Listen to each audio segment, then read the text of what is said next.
नमस्कार। मैं हूँ एस्ट्रोलॉजर उषा जैन भटनागर। नववर्ष में आप सभी का स्वागत है। यूं तो सभी लोग अपना राशिफल देख ही रहे होंगे, लेकिन एक और भी टेक्निक से आप अपना राशिफल या भविष्यफल मोटा मोटा जिसे हम कह सकते हैं, जिसमें आप ये जान सकते हैं कि ये ईयर मेरे लिए अच्छा रहेगा या नहीं, खुद भी जान सकते हैं। और ये जो पद्धति मैं आपसे शेयर करने वाली हूँ बहुत ही आसान है, थोड़ी सी मैथमेटिकली है या जहाँ पर कैलकुलेशंस ज्यादा हैं, जिसे मैं आगे वीडियो में स्क्रीन पर ही शेयर करूंगी और आप अकॉर्डिंग टू दैट उसको फॉलो अगर करते जाएंगे तो आप भी अपना भविष्य इस 2026 का जान सकते हैं।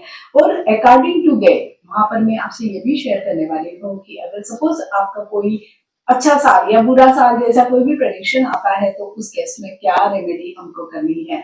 बहुत आसान तरीका है, ये तरीका है मुंठा पद्धति। ये पर्शियन पद्धति है लेकिन बहुत ज्यादा वर्क करती है और इसमें हम मोटा मोटा खुद ही जान सकते हैं कि हाँ, ये वाला साल पर्टिकुलर जो ईयर है मेरे लिए कैसा रहने वाला है।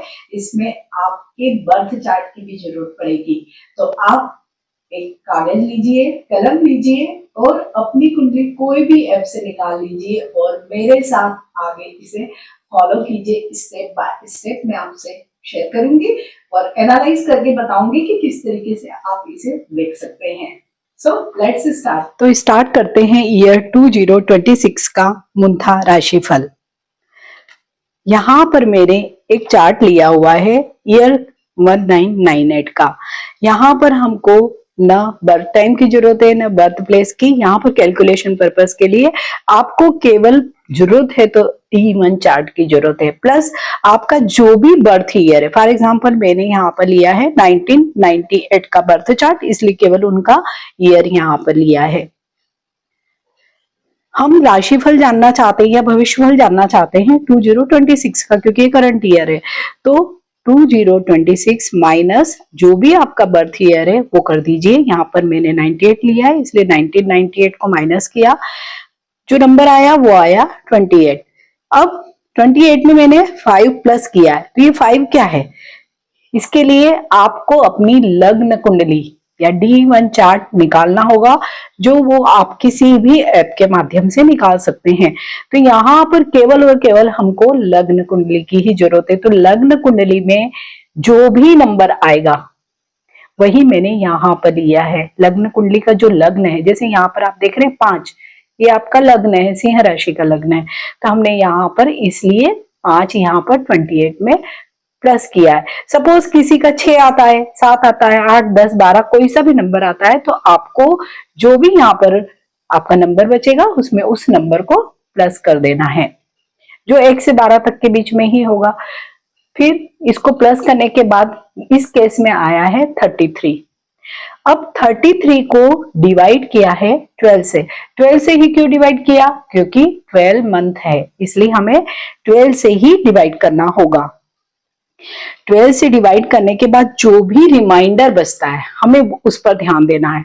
जैसे इस केस में बचा है 9 रिमाइंडर, तो ये इसकी मुंथा राशि हो गई है 9। तो यहाँ पर हम 9 नंबर हमारा मुंथा राशि माना गया है 2026 का 1998 के बर्थ चार्ट के लिए। सपोज किसी का यहाँ पर नंबर 12 ही आ जाता है, ओके, 12 रिमाइंडर आ गया है, तो उस केस में क्या होगा? 12 ले लेंगे। अगर 0 आता है मीन्स 12/12 आ गया, 12 को 12 से ही भाग देंगे तो 0 आएगा, तो उस केस में भी हम 12 ही लेंगे। तो यहाँ पर हमारा लग्न 12 से बना है, तो यहाँ पर भी हम उसको 12 ही लेने वाले हैं। तो उसका मुंथा राशि अगर 0 आपका रिमाइंडर बचता है तो आपको 12 लेना, बस यही बात आपको ध्यान रखनी है। अब हम अपनी जो लग्न कुंडली है वहां पर देखेंगे कि मुंथा राशि हमारी कहाँ स्थित है। जैसे फॉर एग्जांपल इस केस में 9 रिमाइंडर आया था, ये मुंथा राशि हुई है हमारी, तो हम इसको देखेंगे तो 9 नंबर यहाँ आ रहा है 5वें भाव में। ठीक, ऐसे ही अलग अलग जिसका भी जो नंबर आएगा, जैसे भी कुंडली है उसके अकॉर्डिंग आएगा, आपको वैसे ही देखना है। अब हम कैसे जानेंगे कि हमारा साल अच्छा जाएगा बुरा जाएगा? तो इसके लिए हम ये देखेंगे कि आपकी मूलधन राशि किस भाव में स्थित है और उस भाव में वो पॉजिटिव है या नेगेटिव है। सबसे अच्छे रिजल्ट जो मिलते हैं अगर आपकी मूलधन राशि इन भावों में आती है तो वो है 9, 10 और 11 भाव। ये है 9, 10 और 11 जो मैंने डबल टिक किए हुए हैं। इन भावों में अगर आपकी मूलधन राशि आ जाती है, इट मीन्स आपका जो ईयर है वो बहुत अच्छा जाने वाला है। वहीं पे अगर आपकी मूलधन राशि लग्न यानी 1, 2, 3, 5 पर आ जाती है तो बेटर मीन्स बहुत अच्छा भी नहीं, बहुत बुरा भी नहीं, आपका साल जाने वाला है। अगर आपकी मूलधन राशि 4, 6, 7, 8 या 12, जहां पर मैंने गोले लगाए हुए हैं वो देखिए आप, वो नंबर और यहाँ पर लिखे भी हैं मैंने कि 4, 6, 7, 8, 12, तो ये बुरे फल मिलेंगे। तो अगर आपका भी नंबर अगर सपोज मीडियम फल वाला या बुरे फल वाला आ गया है तो इस केस में हम क्या करने वाले हैं, कैसे उसको ठीक करेंगे, ऐसे तो नहीं छोड़ देंगे। तो इस केस में हम जिस भी राशि में वो फल आ रहा है उस राशि के स्वामी के हम रेमेडीज करेंगे। सपोज किसी का यहाँ 7वें भाव में, यहाँ पे जैसे 11 नंबर है, कुंभ राशि आ रही है, तो कुंभ राशि का स्वामी क्या है, स्वयं शनिदेव है, तो हम शनिदेव की रेमेडीज करेंगे। ऐसे ही कोई भी जो भी आपका आप देख सकते हैं इजीली, जैसे कि अगर 1 नंबर आया है तो हमें मंगल की रेमेडीज करनी होगी, 2 नंबर आया हमें शुक्र की रेमेडीज करनी होगी, 3 नंबर आया हमें बुध की रेमेडीज करनी है, 4 नंबर आया हमें चंद्रमा की रेमेडीज करनी है, 5 नंबर आया हमें सूर्य की रेमेडीज करनी है, 7 नंबर आया अगेन हमें शुक्र की रेमेडीज करनी होगी, 8 नंबर आता है तो अगेन हमें मंगल की रेमेडीज करनी है, 9 नंबर आता है तो हमें बृहस्पति की रेमेडीज करनी है, 10 और 11 नंबर आते हैं तो हमें शनि की रेमेडीज करनी है, और 12 नंबर आता है तो अगेन हमें बृहस्पति देव की रेमेडीज करनी है। कई लोगों के मन में प्रश्न आएगा कि राहु और केतु तो है नहीं, तो राहु और केतु को हमने कोई भी साइन ज्योतिष में अलॉट नहीं किया है, इसलिए वो आपको यहाँ पे नहीं, मतलब उनका कोई राशि स्वामी ही नहीं है, कोई ग्रह नहीं मिला है उनको राशि का, तो वहां पर इस जगह पे उनको कोई राशि भी नहीं दी गई है उनको, तो इसलिए वो यहाँ पर आपको नहीं करने, वो आपको दिखेंगे भी नहीं और आपको उनकी रेमेडीज भी नहीं करनी है।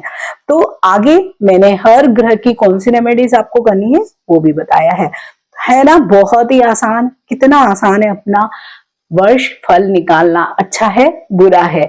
इसके साथ ही अगर सपोज बुरा आया, मीडियम फल भी आए हैं, लेकिन अगर आपकी राशि आपके व्यक्तिगत लग्न कुंडली में उच्च की है, बहुत अच्छे ग्रहों से दृष्ट है या उस अच्छे ग्रह की दशा चल रही है, तो उस केस में भी आपका वर्ष फल पॉजिटिव ही आएगा।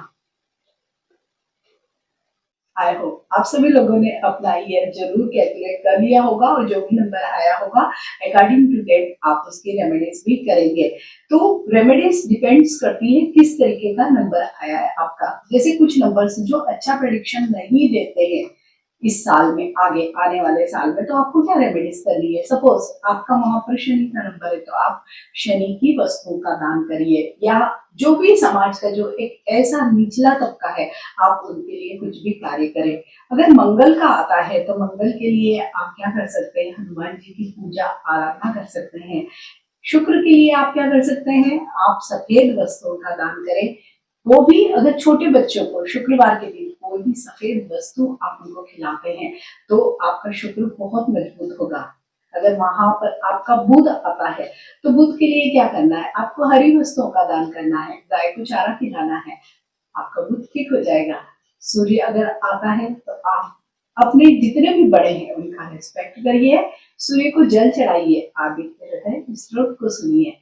अगर वहां पर चंद्रमा आता है तो अपनी माता की सेवा करिए, उनसे अच्छे रिलेशनशिप मेंटेन करिए, और शिवलिंग पर आप जितना जल चढ़ाएंगे उतना ही आपको अच्छा लगेगा।